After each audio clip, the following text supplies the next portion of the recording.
Hi, welcome to Your Future, Your Finances. We're continuing our conversation with Lauren Shipley of the Maryland College Savings 529 Plan. Thanks again for coming on the show. Absolutely. So before we went to that break, we were talking about how on a 529 there's an owner, there's a beneficiary, and then there's a successor owner. And sometimes people get a little confused on who's doing what. So if you could walk through that. Yeah, absolutely. So the account holder is the person who opens up the account. They would be the one who would indicate to make a distribution from the account. They would be the one who would be able to call, talk on anything. You can name someone to also have rights of information. So maybe mom has an account and dad wants to be able to call. You can certainly set that up. Then the beneficiary is the student. So that's the person who's going to school, going to college. Again, you'd have to set up rights for information if you wanted that person to be able to get information, but they would be the one who would ultimately be able to have the account used for them. And then finally, the successor is the person who would take over the account holder role if you should pass away. Can the beneficiary change? The beneficiary can change as well as the account holder. So at any point in time, you can do that for either plan. You would want to talk to us just to find the different nuances about what that means. But absolutely, you can change the account holder and the beneficiary pretty much at any time. You could, there's nuances, certainly talk to a tax advisor and so forth. But heard one scenario where you could theoretically make it yourself and like use the money for college courses in retirement and so forth. Absolutely. So that's one of the scenarios that often people don't realize that, a lot of people now, adults, are going back to school to get some retraining or to basically change their career path.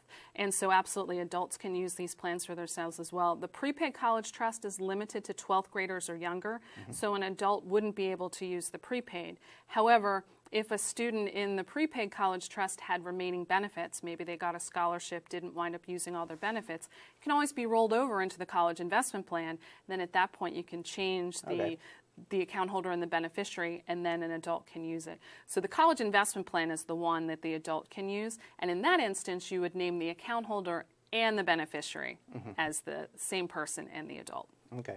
Yeah, that comes up often. Let's say they get a scholarship and they don't go to college for some reason. So what happens to the money in general? Absolutely. So there's two different scenarios. So first, if they wind up getting a scholarship, tuition remission, or have a grant, what happens then is they can take the equivalent amount out of the account and then only pay income taxes on the earnings. So it's after-tax dollars going in. So a lot of times people don't realize that, but it's more like a Roth IRA where it's after-tax dollars going in. So you haven't paid taxes on any extra money that you would have earned in the account. So the IRS is going to say, hey, you owe us some money for that. So in other words, if there was a $10,000 scholarship, you take $10,000 out, you just pay income taxes on the earnings.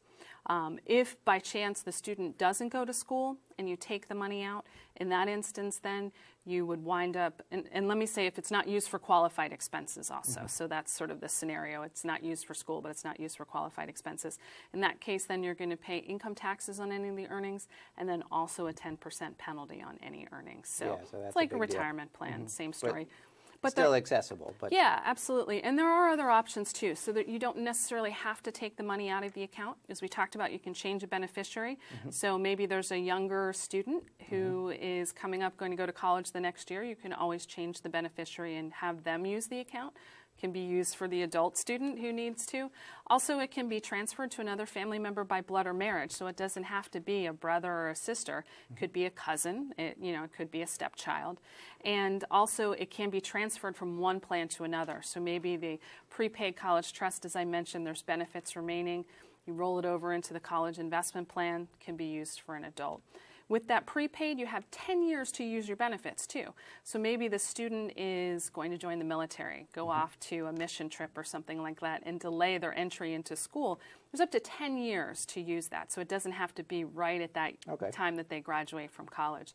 College investment plan, there's no limit, so you can even pass down from generation to generation. So student doesn't use it, maybe grandma had set up the account and knows that there's other future grandchildren coming, can just let the account sit there and can be passed on. Okay, good. Now, there's different states that have plans, so why would one choose the Maryland plan over another? Sure, absolutely. So every state has a savings plan. Actually, some states have more than one savings plan. There's about 56 across the country. With the savings plan and our relationship with T. Rowe Price, it's actually gotten Morningstar's highest rating for the last 6 years.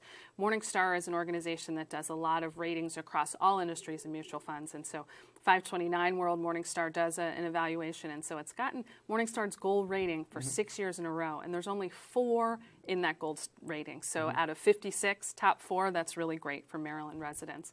Also from the prepaid side, we're one of 15 states that offers a prepaid plan. So there's not a lot of states out there. So that's a great option for Maryland residents too, that you have the choice of not only the savings plan, but also the prepaid plan. Okay, great. Well, tell us a little bit about the content on the website and then also how they can find it. Yep, absolutely. So it's maryland529.com. We've got a lot of good information. We have frequently asked questions. We have basics. There's even an account holder section as well. Also, we do have an on-demand webinar, so people can play a 45-minute presentation that we go over all of these topics that we talked about in more detail. We also do have a schedule during the enrollment period for the prepaid, which runs from December 1st until April 20th of this year, and we do webinars just about once a month, sometimes twice a month.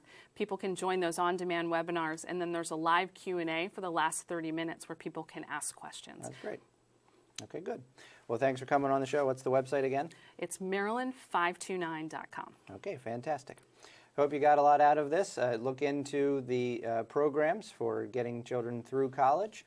And if you have any questions, contact the show or Lauren through the program directly. Thanks very much for watching. You're watching Your Future, Your Finances.